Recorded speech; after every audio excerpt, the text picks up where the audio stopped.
Greetings, Talvar, for another Grotmus Detachment Advent Calendar reveal.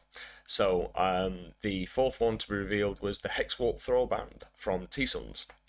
Let's get straight into what it does and how we can prepare for this potential detachment on the scene. So, the Hexwarp Thrallband does the following. So, the flow of magic, it works very similar to the Demon's Detachment and the Necron one, where you always count your deployment zone as the flow of magic. At the start of any phase is the key thing. If you control at least half of the objective markers within no man's land, until the end of the phase, no man's land is within your army's flow of magic. At the start of any phase, if you control at least half of the objective markers within your opponent's deployment zone, until the end of the phase, your opponent's deployment zone is within your flow of magic. Each time a T-Suns model from your army makes a psychic attack, reroll a wound roll of 1. If such a model is wholly within your army's flow of magic, each time it makes a psychic attack, add 1 to the wound roll. So this detachment rule at a glance seems quite cute, but it doesn't seem busted. So let's have a look at the enhancements. So one thing that I will say is the Arcane Might looks a bit spicy. So T-Sun's model, add 1 to the strength characteristic of psychic weapons, equipped by models in the bearer's unit. While the bearer's unit is wholly within your army's flow of magic, add 2 to the strength of psychic weapons equipped by models in the unit instead. I think that's pretty good. It'd be pretty good on an Infernal Master, and then obviously with the Sorcerer in the unit as well. The Empowered Manifestation, adding 6 to the range of psychic abilities the bearer has, and it can reroll hazardous tests. So, okay, stops them from almost killing themselves, but there's always other ways of adding range to the psychic abilities with the Morthalith Beast. So this one's just an added add-on, I suppose. But with the reroll hazardous test, it's quite nice. The Empiric Onslaught, so add 3 to the attack characteristic of ranged psychic weapons. So add 3 to the attacks. So again, that could be really good on a Infernal Master. Adding 3 to the attacks, it's nice. I think it's 2d3 or 2d6 if it's hazardous, so 2d6 plus 3 is nice and reliable. And then the Noctilith Mantle is always considered in the flow of magic, but cannot be used, cannot be selected to do rituals. Again, just put it on an Infernal Master. But they're not being able to use rituals. Maybe they have one unit that doesn't really care about the rituals, just goes for this constant flow of magic. Stratagems. So for us, I think there's going to be key ones to focus on. One, they have Ignoring Cover, Scouring Warpflame, so they could be used on Magnus, or maybe a Forge Fiend, or Morthalith Beast, or maybe a big unit of Terminators, the Scarab Occult Terminators. The other one is the Strands of Time. So Strands of Time can be used on, say, a Rubric unit with Flamers, and it can fall back, and so it says here, a T-Sun Psyche unit. Until the end of the turn, your unit is eligible to shoot or declare a charge in a turn in which it fell back. If you're wholly within your army's flow of magic, then until the end of the turn, your unit is eligible to shoot and declare a charge in which it fell back, so it gets both. That can be easily manipulated with us because you can just try and stop them from controlling the objective when they fall back. A little bit tricky to do with Tau because we don't really have any big forward push that likes to get in combat and have high OC. Yeah, you could kind of do it with Kroot, but you're going to lose some in the combat, so or be overwatched. So you got to really think about this. And if you're sending like a Piranha or a Ghost Skill to try and tag them up, they're always going to be able to out-OC you and get the benefit of both. The other one, which is the Warding Hex, this one's quite funky, and what I mean by that is that it just says it's sticky objectives, right? And usually it'll say in your command phase. But here it just says command phase. Now, I don't know if that's a typo that's going to get adjusted, but it can be done in your opponent's. It can be done in the opponent's command phase. So I think they're going to use this in your command phase to stick an objective, and then just run at you. So that's quite unique. I don't think there's any other abilities where they can sticky objectives in the opponent's command phase, so they're definitely going to do this. And then whilst it's stickied, it's going to help towards the flow of magic. And then the final one, really, which is going to be very, very, very powerful, is the what used to be 3-inch deep strike, now at 6. They can't declare a charge, but they're going to use this on a big unit of Rubric Marines with all the flamers, drop it 6 inches away, and then flame you. And if it's a big 10-man unit with the Sorcerer in there, maybe an Infernal Master as well, it could potentially kill 2 or 3 screens in one go. And I think the one thing that you need to do against T-Sons is screen very well, because they have many ways of coming at you, flamering you, getting up close and personal, and you really got to respect their movement shenanigans that they can do within this army. So that is just going to give them an added benefit to be able to clear those annoying little cheap screens that they don't usually want to send a big thing out to come and deal with. So, other ones, the Kaleidoscopic Tempest gives it stealth and gives it the benefit of cover. We don't really have issues with dealing with cover because we've got Mark Lights for days. Stealth, okay, it can be annoying for things that don't ignore modifiers, but we've got plenty of units that have the ability to take ignoring modifiers, like Broadsides with the support system, Riptides do it innately, you've got Commanders that can take it, you've got a Plasma Fire Knife unit or the Missile Fire Knife unit that can ignore modifiers. So stealth really isn't an issue for us, and neither is cover. So maybe it comes into play if you've had your guiding unit sniped, but if that's the case, then you're probably on an uphill struggle anyway. Now, let's get straight into some of the data sheets. Give me a second while I switch screens.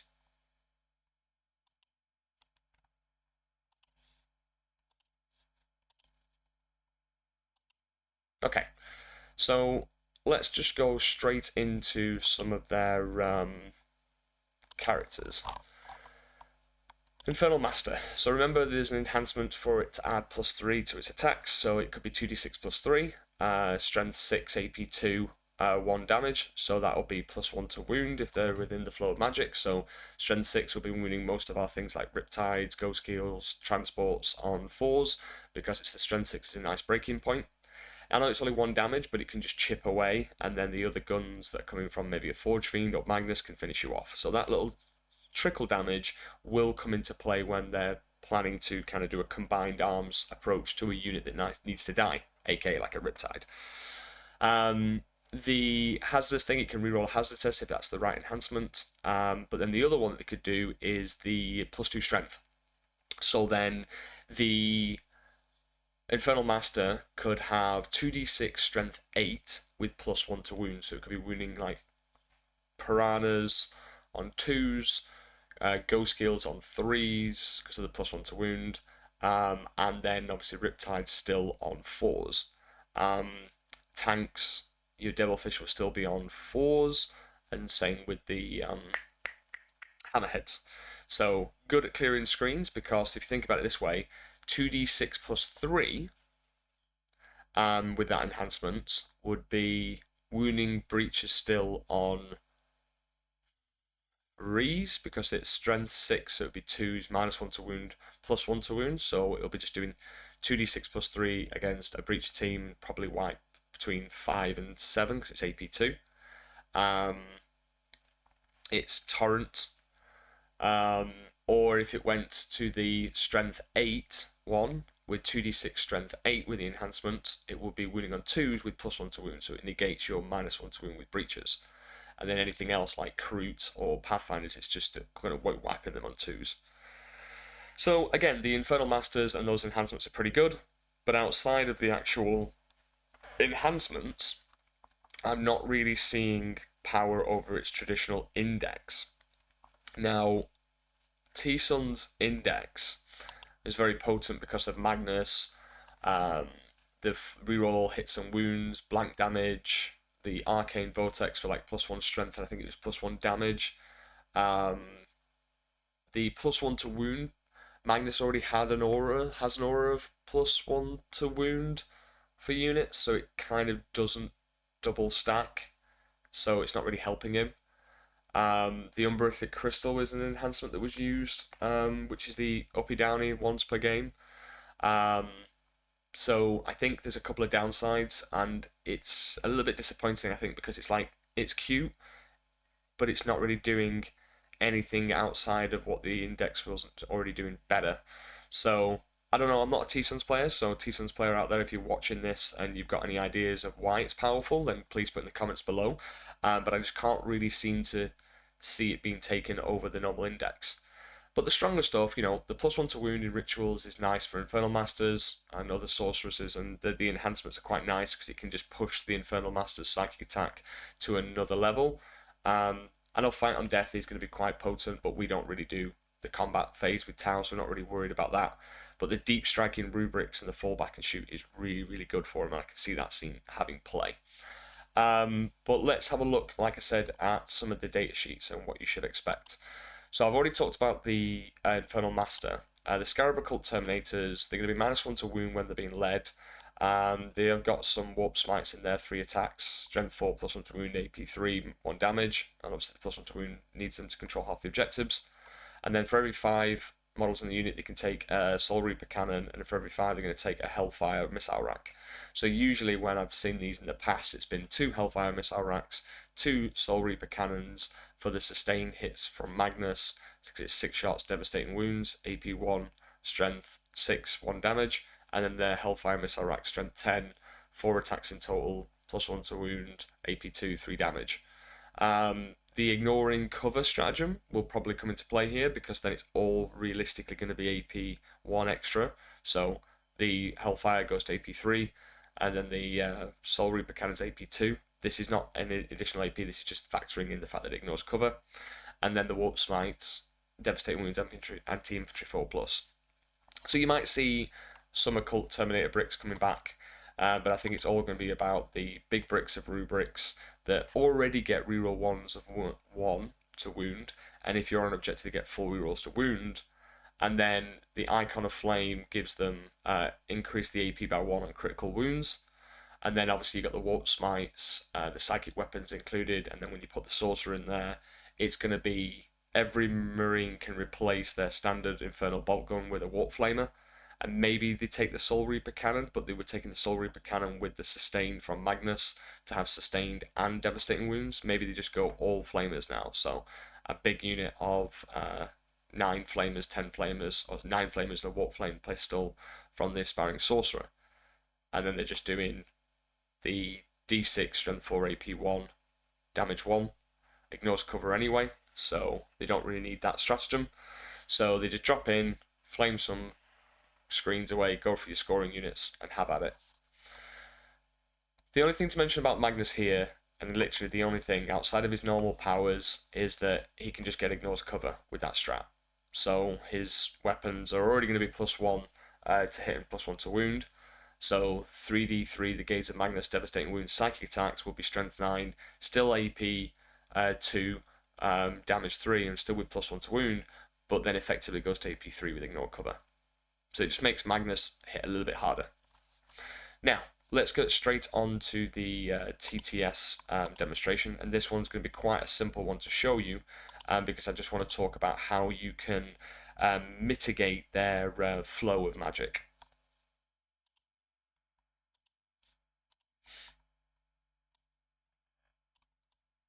Okay, so nice and simple. In a game of 40k, sometimes a secondary tells you to kind of go out and do a thing on an objective, whether it be like area denial or whatever it may be. And what we usually do is we'll just copy and paste this unit.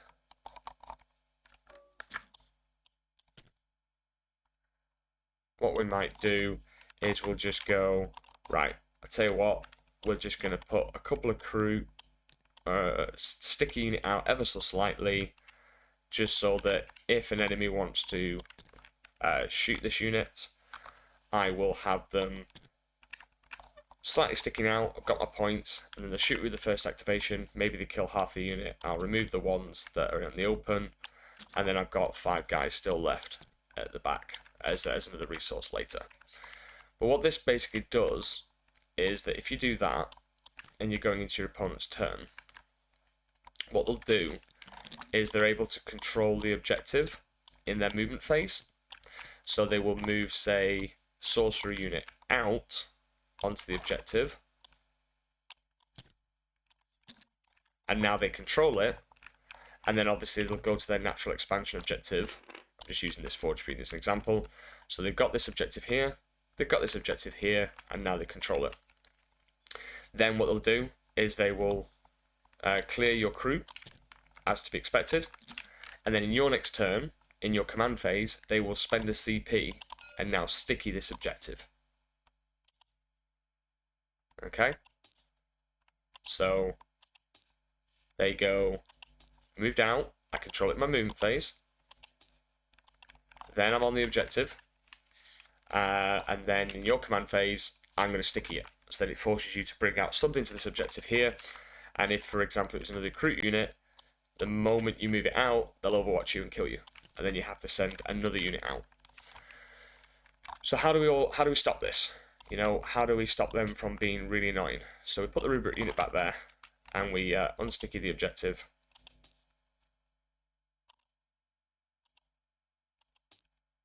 Or not. Give me a second. Shouldn't have even bothered. More hassle than it's worth. Okay, cool. So, the key thing is stopping them from controlling it in their movement phase. So, rather than putting out just the 1 or 2 recruit to get area denial, we put the entire unit over the objective like so, leaving them no space to move onto it so that they cannot control it in their movement phase. So then the rubric unit here is forced to do 1 or 2 things. Either move out, shoot them, and then not be on the objective, or charge. And these don't, yes, they can fall back and still shoot with the stratagem, but they're going to want to kind of shoot you away. So what they do, they moved out, they're going to clear the crew. And this is the other part of what I wanted to show you. We don't struggle with profiles into T-Suns. We can clear rubric units very easily. Not necessarily with breaches, because breaches have a 10-inch range, and the moment they come within 10, they'll overwatch you and hurt you real good. But our crisis suits, specifically the finite team, are very good into rubrics, whether it be the missile variant or the plasma variant. I prefer the plasma variant. Let me show you why. So let's say this is the opponent's turn 2. He's moved out, and he's gonna now, clear this recruit unit, and maybe you've had to reveal this unit as well. This is the worst thing for you to do. So the Infernal Master with his 3d6 plus 3 into Pathfinders, winning on 2s. If you'd allowed him to control this objective, it'd be a +1 to wound, and he'd just absolutely rinse this unit. With this now blocking them, he doesn't get the +1 to wound, so that he's not as potent with the shooting. But regardless, clears the crew. But what you do now is that in their movement phase, it's turn 2, you rapid ingress the Plasma Finite team, hidden from any form of shooting. There's no firing lane set up. Magnus isn't kind of beating down on you. And then what you do now is you move them. Once they've killed that, it's their turn done. Recruit are dead, obviously. Thanks. The crisis suits, you can play the tight angles and try and stay within 18, but not revealing the whole unit. It's always something that I advise you to do with Tau. Try and cut the tightest of angles and measure the ranges. So let's assume I've done that. I'm going to shoot the Plasma Finite team guided by the stealth. Okay, just down here, or even maybe the stealth that goes to there. Done. So stealth suits are guiding, and we're now going to shoot. Now I start with the commander first. He's got a cyclic and 3 plasma rifles, and then the unit's got 4 plasma rifles. The reason I do this is because I've chosen the Kion detachment today just to showcase the Exemplar of Kion, which is done from turn 2 rather than turn 3. And this allows you to be really aggressive and give them something to have to deal with, so then the rest of your army gets a little bit of a breathing room. So, Commander, I start with him first because he hits on 2s with the +1 ballistic skill. He ignores modifiers, so he can't do the strat to give them stealth and cover. And the reason I re-roll everything here is because he hits on 2s. So, I'm fishing for those 6s. So this is a cyclic. I'm going to re-roll that 1. I'll re-roll that 2 as well. Okay, that's what you get for gambling. But anyway, I get an extra 2 in there. 2s, rerunning 1s from the stealth, and then they got 5+ invulnerable save. Okay, that's 4 rubrics dead, just from his cyclic. Then I've got my plasma rifle, so 3 shots. Again, I'm going to fish for 6s. There we are. I've just got 4 more shots. 3 shots have turned into 7. 2s, invuns. 1, 2, 3, 4, 5, 6 more gone. Okay, that's pretty brutal. So that's the rubric unit gone. Then I've still got gun drones. Never forget about your gun drones. Hitting on 4s with full rerolls. I've got sustained hits and then another sustained hits. Stun 5 twin linked.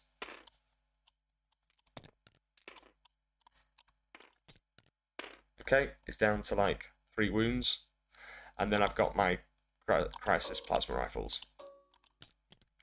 Reroll these, because they're full rerolls, and the reason they get the full rerolls is because the unit's at full starting strength. Because the fine knife ability is if they're below starting strength, you reroll 1s, and if they're at full starting strength, you reroll the hit roll. So I've got an extra 2. 2s, rerolling 1s. Now obviously, assuming they're going to CP reroll, it's still dead. So you just wiped out that entire squad with a fine knife team and a cold star. And that cold star with the enhancement is 115 points, and the fine knife team is 130, so that's 245 points. So it's like a really good trade. So that's that. So that's a little bit about the damage. The last thing I want to show you is screening. Now, the 6-inch. Let's assume you've done that play that I showed you before, blocking off the centre.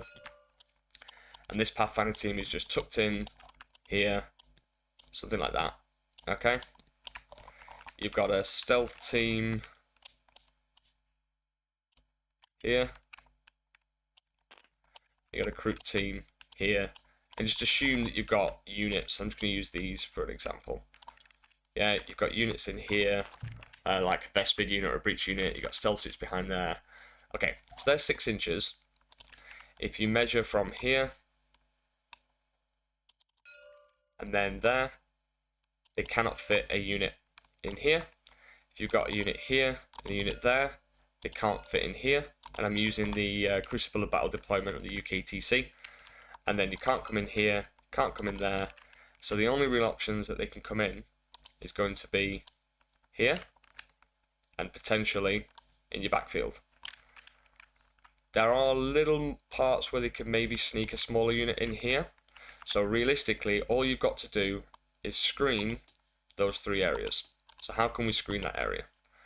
So this one is the big problem child, because this is a wide open space that they can then shoot into your little pocket here that you might be wanting to hide a Riptide or your Devilfish or Crisis Suits. So you need to kind of screen this. And there's 2 ways of doing it. You can do an average advance of a 3. So let's just say they're right up against the wall here. So 10 inches gets you to about there. So you can send out a screen, conga line them back, something like this roughly. And then you've got your croup screen that can then also push out to the back and look a little bit like this. Okay. So give or take a couple of inches, you should be able to screen off this area here so they can't come in the back. So that's one way of doing it.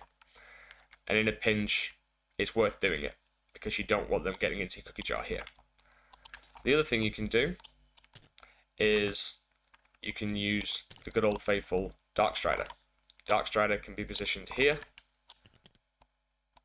tucked into the corner so he can't be shot down this angles, and he screens out up to about here.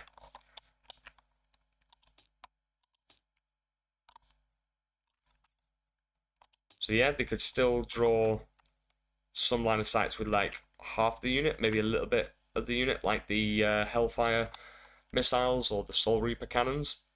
But you can definitely tuck in a small unit of stealth suits here and not get shot. But things like Crisis Suits and Riptides, you might need to consider the first screen that I showed you. Darkstrider could also be used in other positions, like in the center of the board here. So again, screening out and blocking off area of influence. His area of influence is covering the center objective and also covering all of these little gaps here. Or it can be positioned here on this side, and again, he's blocking out all of this. So Darkstrider being used effectively can really put pressure on the T-Sons player from where they can go. Because the last thing you want is a 10-man unit of Terminators dropping in here, shooting away what's on your home field objective, and then you have to go backwards to deal with this whilst the Magnus and friends are coming at you from the front. You definitely don't want to be fighting a battle on 2 fronts. And then alternatively, if you don't screen this area, he just drops in this unit here and then attacks your little staging castle here. Right, that's a very quick rundown of a couple of top tips against the T-Suns. I know it's been short and sweet and quite basic, but these basic things sometimes can win or lose you the game if you get it right or get it wrong. So I hope you're enjoying these little small detachment reviews, and I'll get on to doing the next ones shortly. Take care, guys. Thank you very much.